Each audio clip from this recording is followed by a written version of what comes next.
I mean, Let's do one. Azam, yeah. Thank you all for bearing with me. This will be very short. While I was working on my previous project, I was reading and watching a lot of content on startups. This had the effect of giving me focus and motivation to continue working on my project. It also gave me valuable information about what I was doing wrong and what I could do to improve my chances of success. I was not watching any movies or random videos on YouTube, nor was I reading any novels. I felt that because my information diet was exclusively about startups, that I was procrastinating less and was actually excited to work rather than just LARPing as a founder. I was working on a doomed RAG app when this idea came to me, and I pivoted in November after OpenAI launched their GPT store. I wanted to create something where I would never run out of the content I wanted to consume, and also that I would be able to quickly and easily extract relevant insights in order to act on them. I hope that makes sense. Correct. No, it does. It makes perfect sense. I want to ask you a couple of questions about this. Again, we're looking for the full context. Why did you decide to spend all of your time watching YouTube videos about startups and avoid any other media? What was the decision about?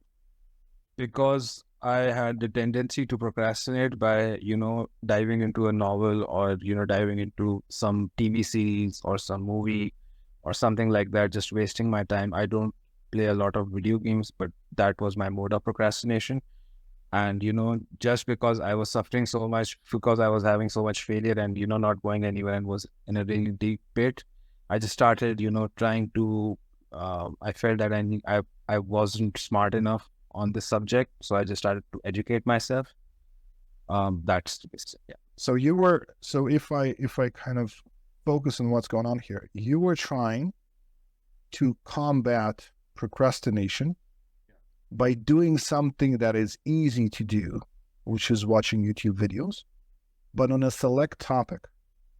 So you were basically, you replaced your desire to consume entertainment with consuming edutainment, something you find interesting enough and engaging enough that you can do a lot of, but it is a lot more valuable.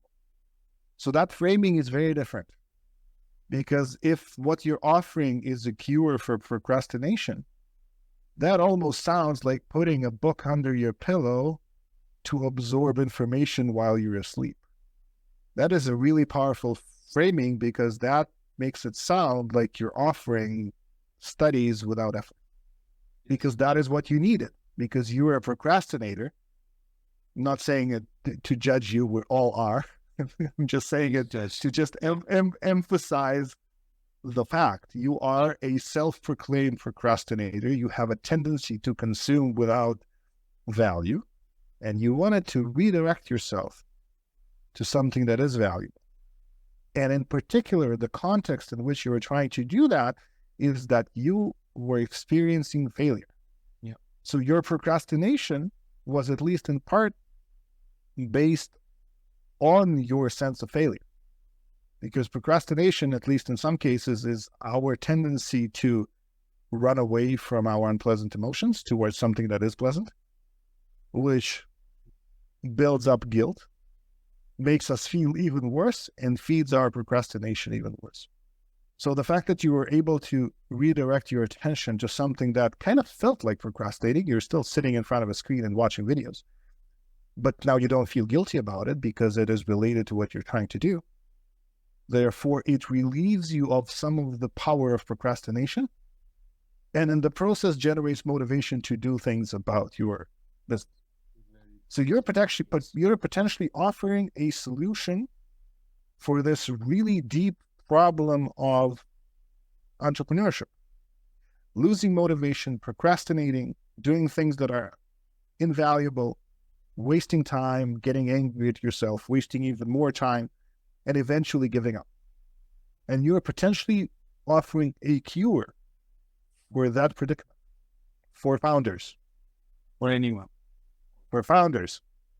You can expand later and shift to other niches later. But in your specific case, this was for founders, because the context for a student would be different. Slightly. There's something else, because the failure there's a different dynamic for a student. Because procrastination for a student often comes from just not wanting to do what we're told, which is different. So watching videos on the topic that you're supposed to be learning is different from watching videos on a topic that you actually want to be learning. You just experience failure, and that's why you're not watching. Just a different context. It doesn't mean that it's not valid or not valuable, but this was not your case. The being a student and flunking your exams was not your case. Your case was deep passion on one hand and sense of failure and guilt on the other hand. And these two things were combined to create the circumstances in which it was actually probably easier for you to force yourself to watch these videos versus, another Mr. Beast thing or read a novel. Now, it's still, and we will probably leave this for another discussion, but there's still a question here. What was missing? Like, if you could watch, you yourself were able to watch these videos by yourself with no added software, what was the problem? And would you have looked for a solution? Would you have paid for a solution? Is it even relevant? Maybe you just need a curated channel. That's it. Exactly. So the problem, how I define it right now, is the fact that YouTube was made for distraction. So it would pull you in different directions. It would pull you out of the scope that you've defined for yourself. Awesome. That is great. That is fantastic. So in both your cases, we are looking at the origin story and we're finding things. There's nothing new. I didn't say anything new. I just plucked out bits of the actual conditions you were in. Our intuition that tells us, oh, I need to build building something, even though it's easier for us than for other people because we're builders and we can build things, it still requires quite a bit of effort. It's like hours, days, weeks of, building something. We don't do it on a whim. We don't do it on everything we see. We do it on problems we find significant enough to dive into. And I would like to make the point that if our intuition points to something in a way that causes us to sit down and build something, it means there is something there. But we do tend to miss the forest for the trees.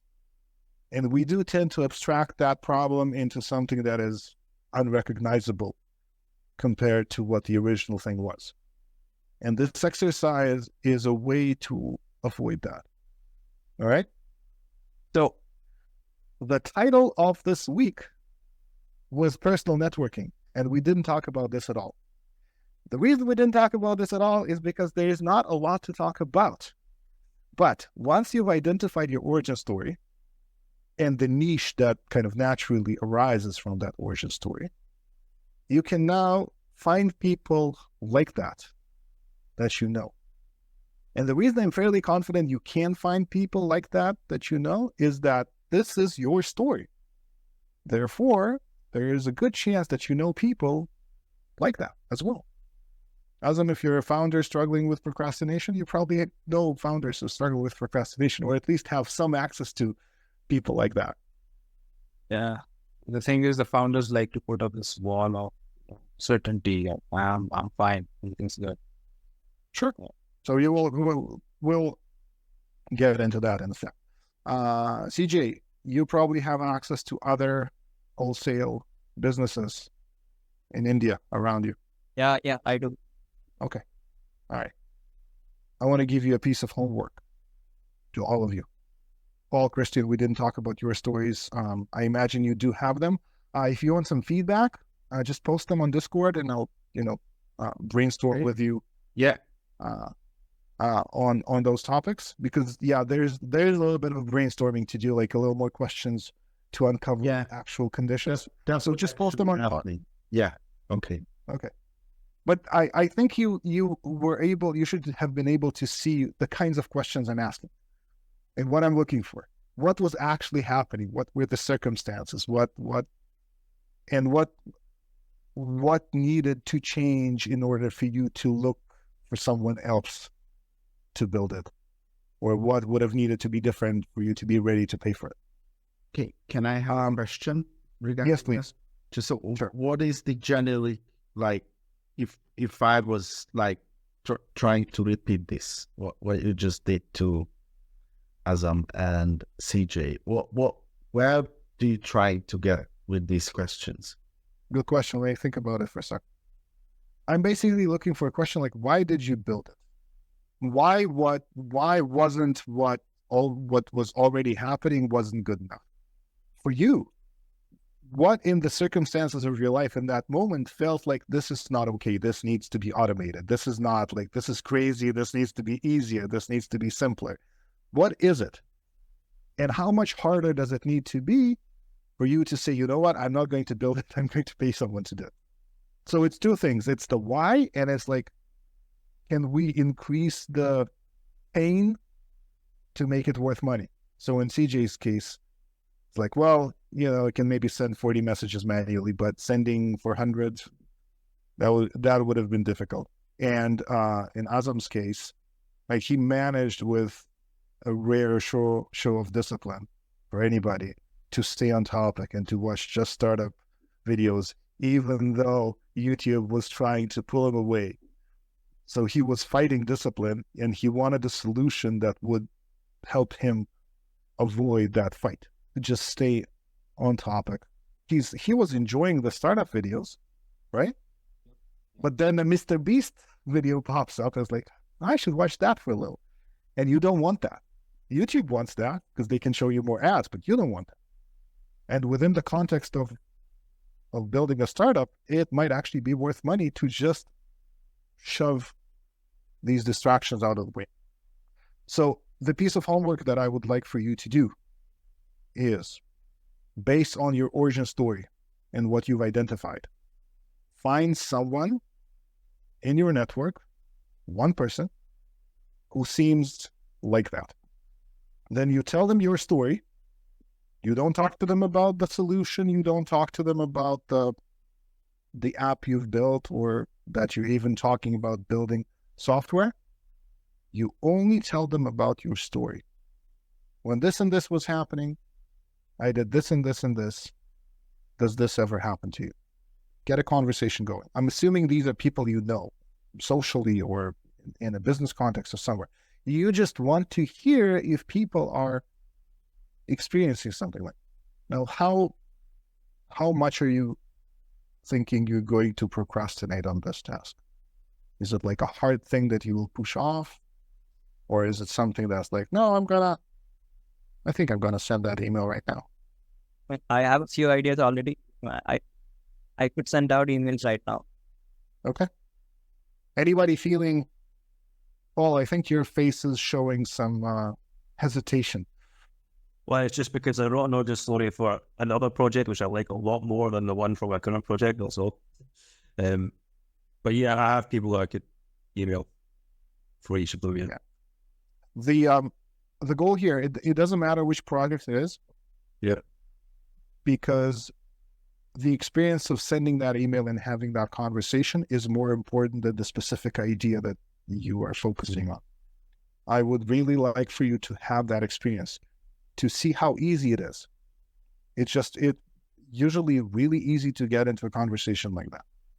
It's also really easy to go from an email to, you know what, let's stop exchanging emails. Can we talk on the phone for 10 minutes about this? Again, people you know.